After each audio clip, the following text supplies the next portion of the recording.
Alhamdulillahi Rabbil Alamin. Bismillahirrahmanirrahim. Assalamualaikum warahmatullahi wabarakatuh. Alhamdulillahirabbil alamin wa bihi nasta'in wa ala umuri dunya waddin. Wassalatu wassalamu ala asyrafil anbiya'i wal mursalin wa ala alihi wa sahbihi ajma'in, amma ba'd. Kaum muslimin dimanapun Anda berada, alhamdulillah, puji syukur kehadirat Allah Rabbul Alamin yang sampai hari ini tanggal 1 Ramadan tahun 1442 Hijriah kita masih diberi berbagai macam nikmat sehingga kita semua dapat melaksanakan ibadah di bulan Ramadan ini dengan penuh kehusyukan. Salam serta sholawat senantiasa kita kirimkan kepada junjungan Nabiullah Muhammad sallallahu alaihi wasallam. Beliau adalah panutan kita, contoh dan tauladan terbaik bagi kita semua, sebagaimana yang telah difirmankan oleh Allah Subhanahu wa taala dalam Al-Qur'an. A'udzubillahi minasyaitonirrajim. Laqad kana lakum fi Rasulillahi uswatun hasanah liman kana yarjullah wal yaumal akhir wa dzakarallaha katsira.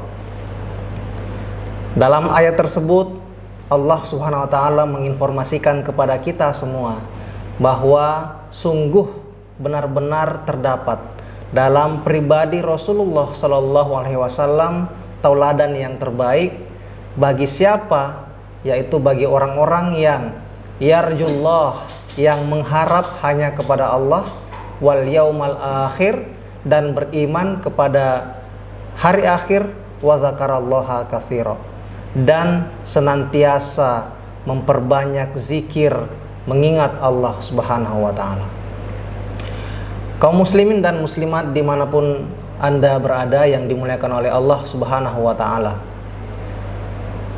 tepat Ramadan kali ini kita sudah kali kedua berada di bulan Ramadan yang secara khusus di tanah air kita tercinta kita masih diselimuti oleh pandemi COVID-19.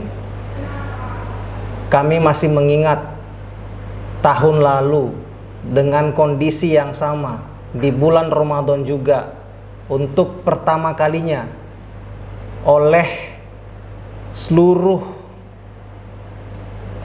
pemangku kepentingan khususnya di tanah air kita memberikan himbauan, walaupun di bulan Ramadan yang mana bulan yang dinanti-nanti oleh sejuta kaum muslimin, berjuta kaum muslimin di muka bumi ini, akan tetapi dengan datangnya pandemi itu menjadikan kita menjalankan ibadah di bulan Ramadan dengan terpaksa harus dilaksanakan dari rumah masing-masing. Alhamdulillah, walaupun pandemi COVID tahun ini belumlah berakhir seluruhnya, akan tetapi kita di satu sisi masih terus berupaya untuk tetap menjaga diri kita, keluarga kita, dan juga masyarakat pada umumnya untuk menjaga kesehatan, menjalankan protokol kesehatan agar di bulan ini tidak ada lagi korban yang berjatuhan.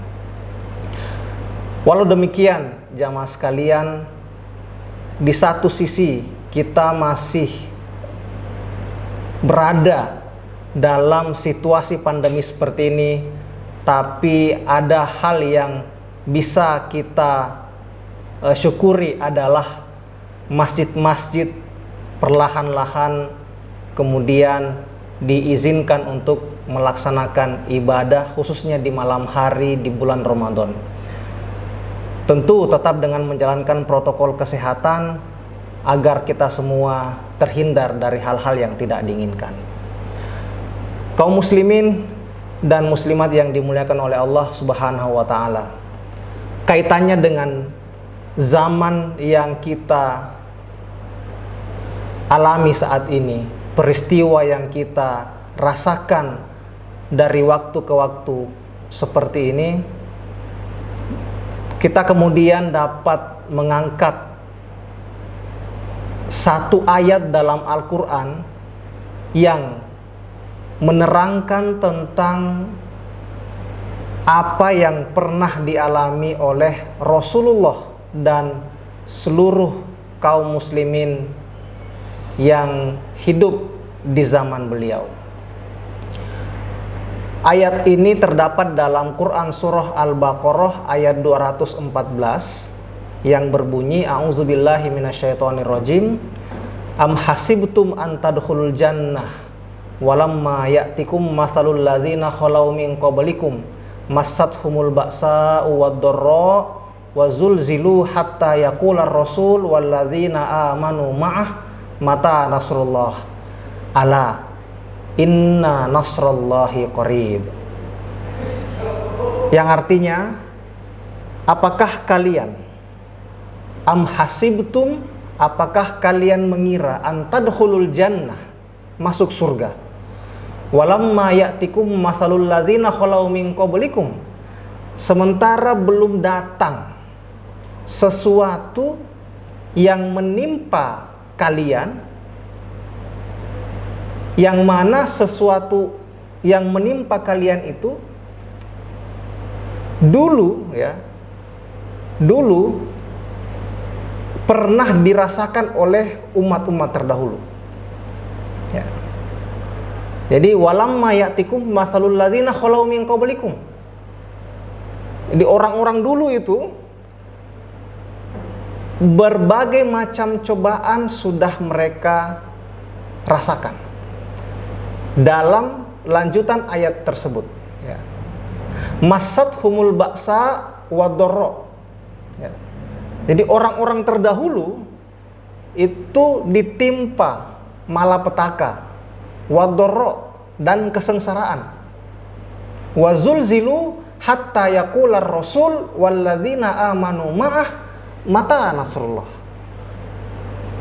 Selain ditimpa malapetaka, kemudian kesengsaraan, orang-orang terdahulu juga itu telah digoncang sedemikian rupa sampai-sampai orang-orang yang bersama Rasulullah Sallallahu Alaihi Wasallam, ya, atau rasul-rasul yang diutus oleh Allah di muka bumi ini, itu kemudian berkata, ya, jadi hatta yaqular rasul walladzina amanu ma'ah mata nasrullah, ya. Bahkan sampai Rasul berkata, kapan pertolongan ini akan datang? Karena luar biasanya malapetaka, kemudian sengsara, kemudian goncangan yang begitu hebat, sampai-sampai kemudian keluarlah dari mulut mereka perkataan seperti itu. Lalu kemudian di akhir ayat tersebut Allah menutup dengan sebuah pernyataan yang mampu menguatkan kaum muslimin dan juga para rasul saat itu, bahwa ala inna nasrullah qarib. Ketahuilah bahwa sungguh pertolongan Allah itu sangatlah dekat.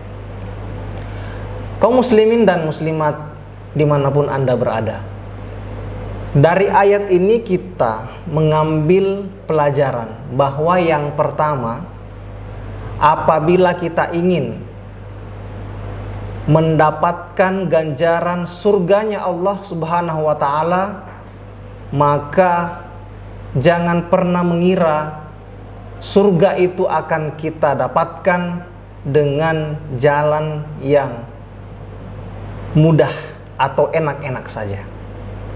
Sebab dalam surah Al-Baqarah ayat 214 yang baru saja kami bacakan tersebut dijelaskan bahwa jangan mengira, ya, kita akan diganjar surga oleh Allah Subhanahu wa Ta'ala sementara kita belum ditimpa sesuatu yang telah menimpa kaum-kaum terdahulu. Dengan berbagai macam cobaan, dengan berbagai macam halangan dan rintangan, sampai-sampai kemudian di titik tertentu Rasul dan orang-orang beriman yang bersama Rasul-Rasul tersebut nyaris putus asa.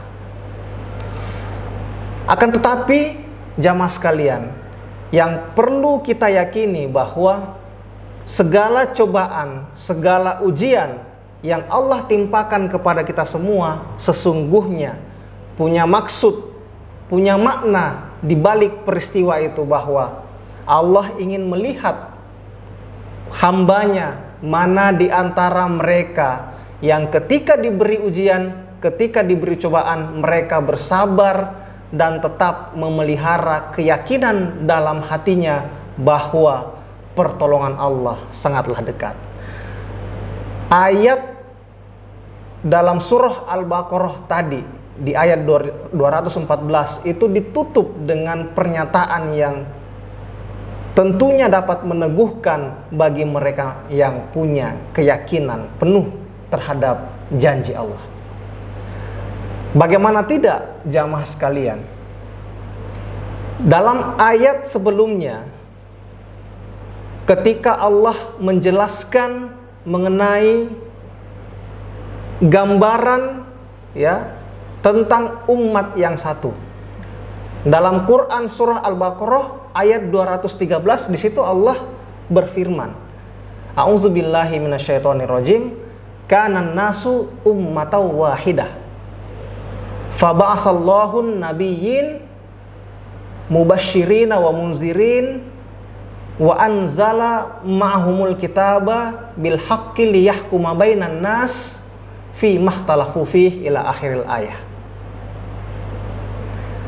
Dalam surah Al-Baqarah ayat 213 tersebut, Allah menerangkan kepada kita semua bahwa sesungguhnya manusia itu dalam umat yang satu, ummatan wahidah, umat yang satu. Lalu kemudian Allah mengutus Rasul yang bertugas untuk mubasyirina wa munzirin, memberi kabar gembira sekaligus juga memberi peringatan kepada umatnya. Lalu selain fungsi dan tugas tersebut, Allah melanjutkan dalam firman-Nya, wa anzala ma'ahumul kitaba bil haqqi. Lalu kemudian kepada utusan-utusannya itu, kepada Rasul dan nabi-nabinya itu, kepada Rasul khususnya diberi kitab, diberi kitab untuk membenarkan. Lalu kemudian liyahkuma bainan nas fi makhtalafu fih ila akhiril ayat. Lalu kemudian memberi putusan di antara manusia terhadap apa-apa yang mereka perselisihkan. Nah, jamaah sekalian yang dimuliakan oleh Allah Subhanahu wa taala, dalam lanjutan ayat tersebut kemudian diteruskan mengenai apa sih yang menyebabkan manusia itu saling berselisih. Nah, dalam ayat surah Al-Baqarah ayat 213 itu disebutkan bahwa karena diantaranya adalah faktor kedengkian diantara mereka. Nah, jamaah sekalian, kalau kita lihat sekaligus mengambil pelajaran dari peristiwa yang kita lihat sehari-hari, maka diantara faktor yang menyebabkan terjadinya konflik yang luar biasa itu juga diantaranya disebabkan oleh penyakit hati. Nah, saling dengki di antara manusia itu adalah salah satu contoh dari berbagai macam penyakit hati. Dan ini kemudian kalau kita lihat dalam perjalanan sejarah itu luar biasa.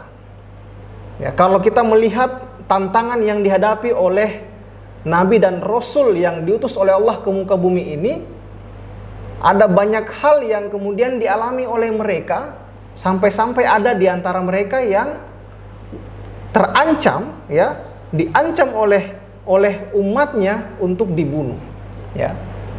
Sebut saja misalnya Nabi Yahya dan nabi-nabi yang lain, termasuk Nabi Musa ya, ketika beliau harus ya melarikan diri dari kejaran Firaun, lalu kemudian di situ Nabi Musa sampai menunjukkan mukjizatnya dapat membelah Laut Merah. Jadi kalau kita belajar ya mengenai sejarah yang dialami oleh para nabi dan rasul, luar biasa tantangan, rintangan, hambatan yang mereka hadapi. Nabi Muhammad SAW sebagai manusia yang paling mulia yang diutus oleh Allah ke muka bumi ini pun tidak luput dari halangan, rintangan, bahkan sampai hal-hal yang mengancam nyawa beliau. Itu semua dijalani, kemudian dilalui oleh para nabi dan rasul Allah dengan ketabahan. Walau mungkin ya secara manusiawi ya mereka barangkali juga merasakan putus asa ya, merasa kemudian cobaan, halangan dan rintangan yang dirasakan itu sangatlah berat ya. Akan tetapi mereka tetap memelihara keyakinan bahwa sungguh Allah tidak akan pernah menyia-nyiakan hambanya yang yakin bahwa pertolongan darinya akan datang. Kaum muslimin yang dimuliakan oleh Allah Subhanahu wa taala. Oleh karena itu, dengan belajar dari apa yang telah Allah perlihatkan ya melalui bukti-bukti dalam ayat-ayat Al-Qur'an berupa dalil nakli dan juga bentangan alam ya berupa dalil nakli ya, dalil akli ya, bentangan alam berupa dalil akli, dan ayat-ayat ya, ayat-ayat Al-Qur'an berupa dalil nakli.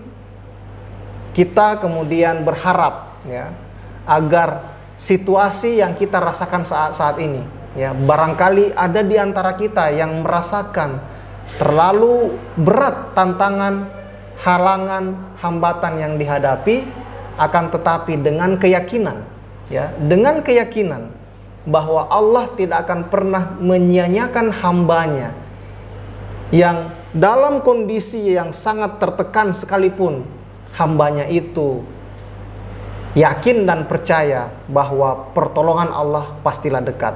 Tentu dengan beberapa syarat-syarat yang harus dimiliki. Misalnya saja diantaranya adalah kita ketika dicoba, maka kita tidak boleh mengeluh ya, maka kita tidak boleh mengeluh. Kemudian jangan sampai ketika kita diberi cobaan lalu kemudian kita sampai berprasangka buruk terhadap Allah Subhanahu wa taala. Kaum muslimin yang dimuliakan oleh Allah Subhanahu wa taala, kesimpulan dari apa yang telah kami sampaikan sebelumnya adalah mari kita senantiasa berhusnuzon terhadap ketentuan yang telah Allah gariskan kepada kita semua. Tidak hanya hal-hal yang kita senangi, tapi juga hal-hal yang barangkali membuat kita merasa sangat tertekan, kemudian merasa seolah-olah masalah yang dialami tidak ada putus-putusnya. Yakinlah bahwa itu merupakan bagian atau cara Allah untuk menguji hamba-hambanya. Sebab Allah nantinya akan memutuskan ya, mana di antara hambanya yang dapat lulus dari ujian yang diberikan dan mana yang tidak. Sehingga nanti di akhir kita juga akan melihat apa ganjaran yang Allah berikan kepada mereka-mereka yang lulus. Insya Allah ya, ganjaran yang diterima oleh mereka-mereka yang dapat melalui cobaan dan ujian dari Allah Subhanahu wa taala akan ditempatkan di surganya kelak dan insya Allah berada di sisi Allah Subhanahu wa taala. Kaum muslimin yang dimuliakan oleh Allah Subhanahu wa taala, barangkali inilah yang dapat kami sampaikan pada kesempatan yang berbahagia ini. Semoga di bulan Ramadan tahun 1442 ini kita dapat menjalankan ibadah puasa, kemudian mengisi hari-hari kita di bulan Ramadan ini dengan amalan-amalan utama, dengan harapan di hidup kita ini akan menjadi kebanggaan kita bahwa kita oleh Allah didaulat sebagai orang yang berpredikat muttaqin, sebagaimana dalam Al-Quran telah ditegaskan bahwa puasa itu berfungsi untuk menjadikan kita pribadi yang bertakwa. Kutiba alaikumusiyam kama kutiba alal ladzina min qablikum la'allakum tattaqun. Barangkali itu dulu yang dapat kami sampaikan. Terima kasih atas segala perhatiannya. Kita akhiri. Wabillahi taufik wal hidayah. Nasr minallah wa fathun qarib. Wassalamualaikum warahmatullahi wabarakatuh.